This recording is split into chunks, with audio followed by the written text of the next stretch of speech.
네, 유승민 작가 모셨습니다. 어서 오세요. 안녕하세요. 네, 오늘 어떤 내용일까요? 네, 요즘 민생회복지원금에 대한 관심이 뜨겁습니다. 굳이 검색하지 않아도 인터넷을 하다 보면 신청 자격 지금 확인해보세요 같은 배너들이 등장하는데요. 저는 관련 내용을 좀 포털 기사로 읽고 있었는데도 중간에 배너가 등장을 해서 민생회복지원금 지금 확인하기 같은 말들이 있었습니다. 배너가 뜬다고? 배너, 네. 눌러봤더니 태극문양 정부 로고가 등장합니다. 그러니까 정부기관 홈페이지처럼 보이다 보니까 의심할 이유가 없는 건데요. 또 그 화면에 민생회복지원금 조회라는 버튼이 나옵니다. 그러니까 눌렀더니 본인 인증을 하라라고 나와서 제가 만약에 번호를 입력하고 거기서 약관 동의까지 눌렀다라고 한다면 이 눈 깜짝할 사이에 매월 6,000원짜리 펫보험, 반려견 보험 서비스에 가입되게 되는 거죠.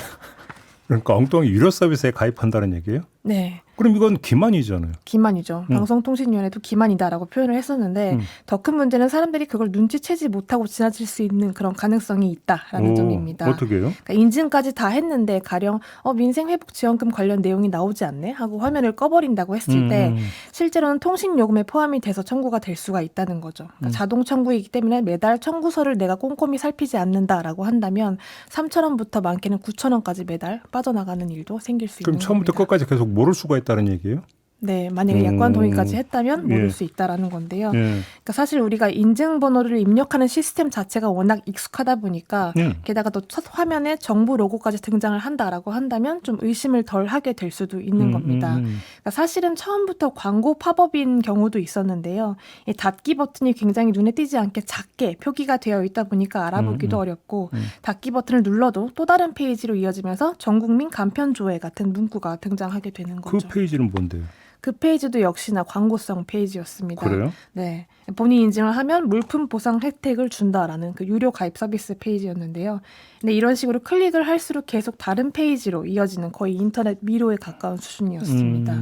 이게 또 일반 블로그 그리고 인터넷 기사에도 버젓이 등장을 하다 보니까 별 생각 없이 눌렀다가도 가입이 되는 경우가 허다하게 발생할 수 있는 겁니다. 이 서비스 종류도 금융사기 방지, 문화 혜택, 펫보험, 혹은 정부 지원금 이렇게 이름이 다양하기도 한데요. 전부 다 혜택을 가장한 비용 청구입니다.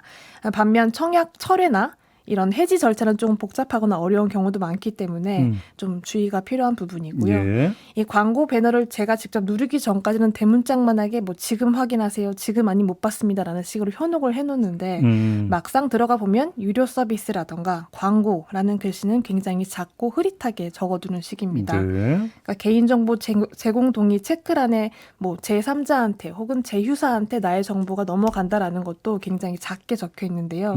이 글씨도 보면 화면이 하얀색인데 거의 글씨 색깔이 흰색에 가까운 회색으로 적어두기 때문에 그러니까 눈이 잘 안 보인다거나 할 땐 더 안 보일 수가 있는 거고요. 예. 이 방송통신위원회가 이런 식으로 중요한 사항을 과장하거나 숨기는 거는 문제가 있다, 기만행위다라고 보고 있는데 그렇기 때문에 이번에도 선제적으로 모니터링을 하고 보도자료도 내놓고 있는 상태입니다.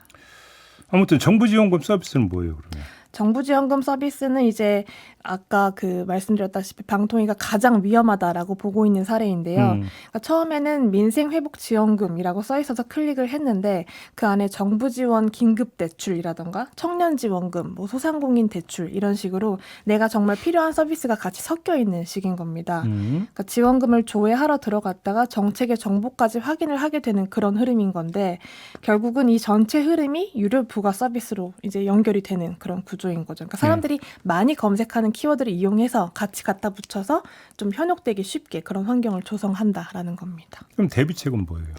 대비책으로는 우선 지금 현재 방통위가 광고 그 사업자들한테 이 민생회복지원금이란 키워드를 쓰지 말아달라라고 요청을 해준 상태고요. 근데 이건 요청이 아니라 제재를 해야 되는 거 아니에요? 정부 로고까지 쓴다는 거잖아요. 네, 그렇죠.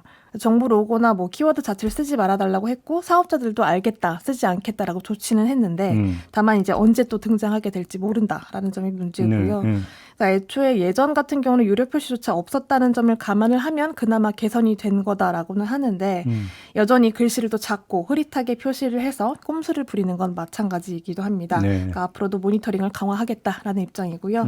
그 민생회복지원금은 오는 21일부터 신청이 가능하게 됐습니다. 그렇죠. 네, 9월 12일까지 8주 동안 이제 신청 가능한데 신용카드와 체크카드, 선불카드와 지역사랑 상품권 이렇게 4가지 가운데 선택을 할 수가 있습니다. 신용카드와 체크카드 지급을 원하면 내가 이용 중인 카드사 홈페이지나 어플 혹은 콜센터나 ARS 전화를 통해서 신청이 가능하고요. 예. 이 카드형 지역사랑 상품권은 해당 홈페이지에 들어가서 신청을 할 수가 있습니다.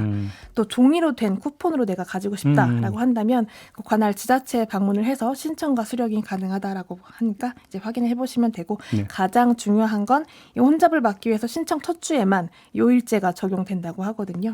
출생연도의 끝자리 기준으로 적용을 한다라고 보시면 되겠습니다. 그러니까 그 배너 클릭했다가는 속칭 낚일 수 있다. 네. 조심하셔라. 이런 이야기가 되는 거죠. 하여간 이런 쪽으로 머리 굴리는 분들 좀 자제하시기 바란다. 이런 말씀도 함께 드리겠습니다. 수고하셨어요. 네, 고맙습니다. 네, 유승민 작가였습니다.